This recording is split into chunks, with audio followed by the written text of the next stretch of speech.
Hello everyone and welcome to my YouTube channel Medical Destination. So today we will discuss about encephalitis. Okay, encephalitis यानी कि हमारे brain के जो tissue है ये टिश्यू को इन्फेक्शन हो जाता है, इन्फ्लामेशन हो जाता है सम वायरल इन्फेक्शन के वजह से, अदरवाइज बैक्टीरियल इन्फेक्शन के वजह से हमारे ब्रेन के जो टिश्यू है ये टिश्यू को इन्फेक्शन हो जाता है, इन्फ्लामेशन हो जाता है. तो एनसेफेलाइटिस पार्ट फर्स्ट में हम लोग ये डिस्कस करने वाले हैं कि एनसेफेलाइटिस की डेफिनेशन, देन इटियोलॉजी और कॉजेस ऑफ एनसेफेलाइटिस. एनसेफेलाइटिस के कॉजेस क्या है, कॉजेस यानी कि कारण क्या है, किस वजह से हम लोगों को ये एनसेफेलाइटिस होता है. बट एनसेफेलाइटिस स्टार्ट करने से पहले हम लोग ब्रेन की एनाटॉमी देखेंगे. जैसे कि आप लोग पिक्चर में देख रहे हैं, ये हमारा सेरेब्रम है. ओके, देन ये थैलेमस है. ओके, थैलेमस क्या काम करता है, तो हमारा बॉडी टेम्परेचर मेंटेन रखने का काम ये थैलेमस करता है. देन जो हम लोगों को पेन होता है, टचिंग का जो सेंसेशन आता है, तो ये थैलेमस ही करता है. यानी कि इसका काम यही है, बॉडी का जो टेम्परेचर है ये टेम्परेचर मेंटेन रखता है. ओके, अगर बहुत हाई टेम्परेचर रहेगा तो वो नॉर्मल रखने का काम हमारा थैलेमस करता है. देन कोई हम लोगों को टच करता है तो टचिंग का जो सेंसेशन है, पेन का सेंसेशन है, तो ये थैलेमस से ही होता है. ओके, देन यहाँ हमारा एक हाइपोथैलेमस रहता है. ओके, ये यहाँ एक हाइपोथैलेमस है. हाइपोथैलेमस क्या काम करता है, तो जो हार्मोन है, पिट्यूटरी ग्लैंड है, तो हार्मोन्स को कंट्रोल करने का काम हाइपोथैलेमस करता है. ओके, देन ये है मेडुला ऑब्लेंगेटा. मेडुला ऑब्लेंगेटा से हमारा जो स्पाइनल कोड है ये स्पाइनल कोड जाता है. देन ये है सेरिबुलम. सेरिबुलम क्या काम करता है, वॉलेंट्री मसल से ये मसल्स को कंट्रोल करने का काम ये सेरिबुलम करता है और ये बिहाइंड प्रेजेंट रहता है. ओके, तो ये थी ब्रेन की एनाटॉमी. एक्चुअली हम लोग ब्रेन की एनाटॉमी डिस्कस करेंगे तो इसमें बहुत सारे हैं. हमारे ब्रेन को 3 लेयर्स है, पाया मैटर, डूरा मैटर और एरेथनेट मैटर है. ये 3 लेयर हमारे ब्रेन को कवर करते हैं. देन हमारा जो स्पाइनल कोड है ये स्पाइनल कोड को भी कवर करते हैं. ये बड़ा टॉपिक है, हम लोग नेक्स्ट टाइम डिस्कस करेंगे डिटेल्स ब्रेन की एनाटॉमी. ओके, तो अभी हम लोग ये डिस्कस करने वाले हैं एनसेफेलाइटिस की definition. Encephalitis is the inflammation of brain tissue. Okay, encephalitis यानी कि हमारे जो ये ब्रेन टिश्यू है ये ब्रेन टिश्यू को इन्फ्लामेशन हो जाता है, इन्फेक्शन हो जाता है. It may develop due to direct infection. Okay, ये डायरेक्ट इन्फेक्शन के वजह से होता है, otherwise via hematogenous route. Hematogenous route यानी कि ब्लड स्ट्रीम थ्रू हमारे ब्रेन टिश्यू को इन्फेक्शन हो जाता है, इन्फ्लामेशन हो जाता है. तो अभी हम लोग इसकी इटियोलॉजी देखेंगे. इसमें फर्स्ट है वायरल इन्फेक्शन. वायरल इन्फेक्शन के वजह से भी हम लोगों को ये एनसेफेलाइटिस होने का ज़्यादा चांसेस रहता है. वायरल इन्फेक्शन में है हर्पीस सिम्प्लेक्स.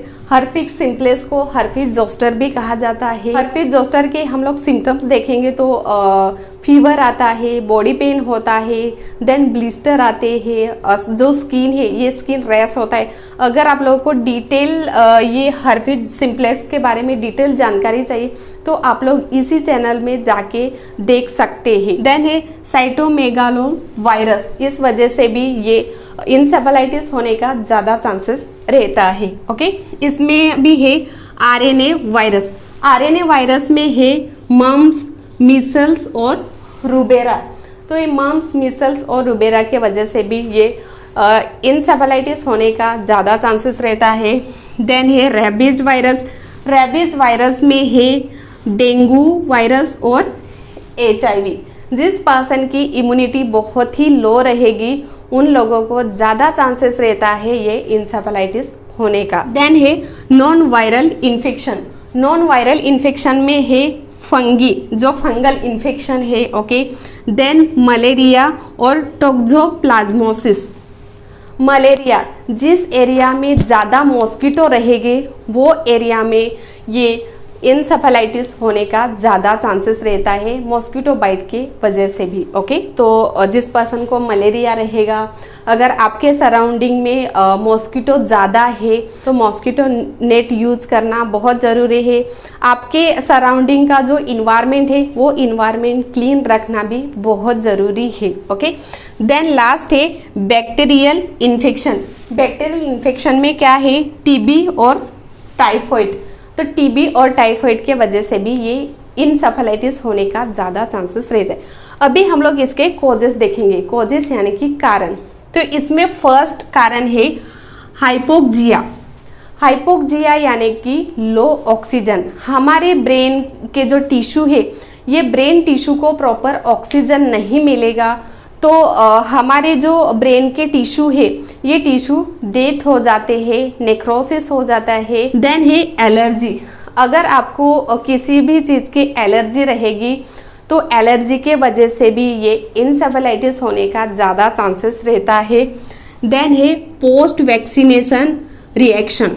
अगर आप लोगों ने वैक्सीन लिया है और वो वैक्सीन लेने के बाद आपको कुछ रिएक्शन होती है तो इस वजह से भी ये इंसेफेलाइटिस होने का ज़्यादा चांसेस रहता है। देन है फ्लूइड इलेक्ट्रोलाइट इनबैलेंस। हमारे बॉडी में जो इलेक्ट्रोलाइट्स है like sodium, potassium, magnesium, phosphorus, ये इनबैलेंस रहेंगे, प्रॉपर नहीं रहेंगे तो इस वजह से भी ये इंसेफेलाइटिस होने का ज़्यादा चांसेस रहता है। देन है हाइपर बिलीरुबिमिया। हाइपर बिलीरुबिमिया ये मोस्ट ऑफ द चिल्ड्रन को होने का ज़्यादा चांसेस रहता है और नॉर्मली इंसेफेलाइटिस छोटे बच्चे को होने का ज़्यादा चांसेस रहता है। जिस पर्सन का बिलीरुबिन लेवल हाई रहेगा तो वो पर्सन को भी इंसेफेलाइटिस होने का ज़्यादा चांसेस रहता है। देन है mercury copper poison. Okay, mercury ये एक लिक्विड टाइप का रहता है। ओके, थोड़ा सा शाइन रहता है और सिल्वर कलर का दिखता है। और ये जो थर्मामीटर है, मर्क्यूरी थर्मामीटर है, तो ये थर्मामीटर यूज किया जाता है।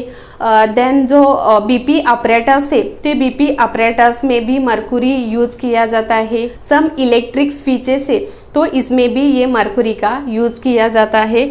और कॉपर पॉइजनिंग के वजह से ये हम लोगों को इंसेफेलाइटिस होने का ज़्यादा चांसेस रहता है क्योंकि मर्क्यूरी और कॉपर बहुत हार्मफुल है। ओके, देन लास्ट है हाइपरपायरेक्सिया।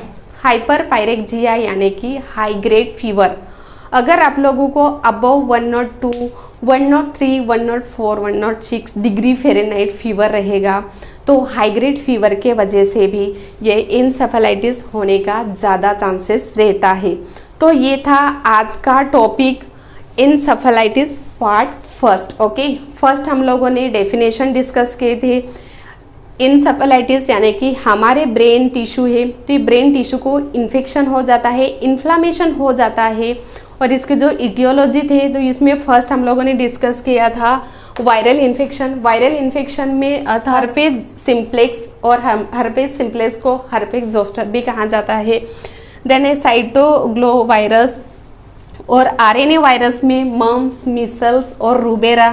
देन रेबीज वायरस में डेंगू वायरल और HIV। ओके, देन ये नॉन वायरल इन्फेक्शन में फंगी, मलेरिया और टॉक्सोप्लाज्मोसिस। और बैक्टीरियल इन्फेक्शन में हम लोगों ने देखा था टीबी और टाइफॉइड। तो ये था फर्स्ट पार्ट इंसेफेलाइटिस का। सेकेंड पार्ट में हम लोग डिस्कस करने वाले हैं पैथोफिजियोलॉजी, मोस्ट इम्पोर्टेंट है और एग्जाम में भी बहुत बार पूछा जाता है।